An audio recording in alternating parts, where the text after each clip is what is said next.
வணக்கம் நண்பர்களே. 30 நாள் வெயிட் ஏற்ற முயற்சியில் இன்னைக்கு டே 26. காலையில் எந்திரிச்சோன்னா எப்பவும் போல காலை வேலையெல்லாம் முடிச்சிட்டோம். பல்லு விளக்கிட்டு நம்ம எப்பவும் போல நம்ம ஸ்பெஷல் வாட்டரா தண்ணியை குடிச்சிட்டோம். மார்னிங் பிரேக்ஃபாஸ்ட்க்கு 2 பாயில்ட் எக், சப்பாத்தி, கூடவே ஆமோட அதாவது பருப்போட சாப்பிட்டோம். லாஸ்டா முடியும் போது வேர்க்கடலையும் பாலும் குடிச்சோம். நாளைக்கு எனக்கு எக்ஸாமுங்க, ஸோ சேர்ந்து படிக்கலாம்னு சொல்லிட்டு நம்ம பாய்ஸ் 2 பேரை கூப்பிட்டு வச்சு படிச்சிருந்தோம். நான் எப்போ படிச்சாலும் எனக்கு யாராச்சும் கம்பெனிக்கு இருக்காங்களான்னு தான் பார்ப்பேன். ஸோ அதனால தான் இவங்க 2 பேர் கூப்பிட்டு வச்சிருந்தேன். திடீர்னு என்னன்னா ஒருத்தன் எங்க அம்மா கூப்பிடாங்கன்னு சொல்லி எந்திரிச்சு ஓடிட்டான். இதோ வந்துட்டேன். சரி, ஒருத்த போனா போட்டு இன்னொருத்தர் இருக்கான், அவன் கூட உட்காந்து படிக்கலாம்னு பார்த்தா அவன் என்னன்னா ஆனா என் தம்பி கூப்பிடான்னு சொல்லி அவன் போயிட்டான். இதோ வந்துட்டேன்.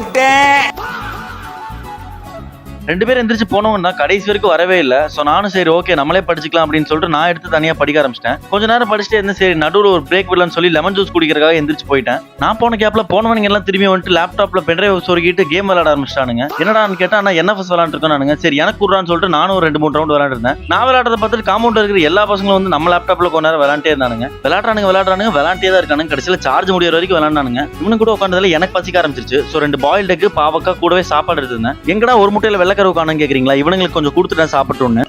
பேசிட்டு இருக்கும்போது மைக்கு கொண்டு அந்த மைக்குல வரேனா மூச்சு பிடி செத்து போல என்ன செய்வே நீ?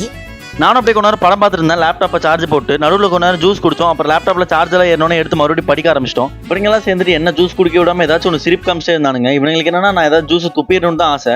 நானும் கடைசியில் கண்ட்ரோல் பண்ணி ஜூஸ் குடிச்சிட்டேன். ஸோ பால் காய்ச்சிட்டு இருந்தேன். என் தம்பி வேற வந்துருவேன்னு சொல்லிட்டு இருந்தான் கால் பண்ணி. ஸோ அவன் வருவான்னு சொல்லிட்டு நானும் பால்லாம் காய்ச்சிட்டு ஓட்ஸ் எல்லாம் மிக்ஸ் பண்ணி ரெடி பண்ணி வச்சுட்டேன். அவனும் வந்துட்டான். நானும் இன்னைக்கு ஜிம்முக்கு வேற லீவ் போட்டேன். ஏன்னா படிக்கிறதுக்கு வேற நிறைய இருந்துச்சா. ஸோ நானும் லீவ் போட்டு வீட்டில் உட்காந்துட்டேன். அவனுக்கு கொஞ்சம் ஓட்ஸ் கொடுத்துட்டு நம்மளும் ஓட்ஸ்ல வேர்க்கடலை வெண்ணெயை தடவி சாப்பிட்டுட்டு இருந்தோம். அப்படியே போய் ஒரு குளியல போட்டு மொட்டை மாடிக்கு போயிட்டோம். நான் இப்போ டெய்லியும் பார்த்தீங்கன்னா புஷ்அப்ஸ் எக்ஸ்ட்ராவா பண்ணிட்டு இருக்கேன். கிட்டத்தட்ட 20 புஷ்அப்ஸ் இன்னைக்கு பண்ணேன். ஸோ நாளைக்கு கவுண்ட் அதிகப்படுத்தணும். நைட் டின்னர் ரெடி ஆயிடுச்சுருந்தாங்க. மேகில முட்டையெல்லாம் போட்டு கிண்டி வச்சிருந்தாங்க. ஸோ சாப்பிட்டதுக்கு ஜீரணம் ஆகணுன்றக்காக ஒரு வாழைப்பழம் சாப்பிட்டேன். சரி டைம் இருக்கே அப்படின்னு சொல்லிட்டு கொஞ்ச நேரம் படிக்கலாம்னு சொல்லி உட்காந்தேன். நானும் ரொம்ப நேரம் படிச்சிருந்தேன். திடீர்னு இவனுங்க எல்லாம் வந்து மொத்தமா அட்டி போட்டானுங்க. இன்னைக்கு படிச்ச மாதிரி தான். இன்னைக்கு டேவே படிச்சே வெற்றிகரமா முடிச்சாச்சு. நாளைக்கு பார்க்கலாம். போயிட்டு வரேன் நண்பர்களே. அவ்வளவுதான்.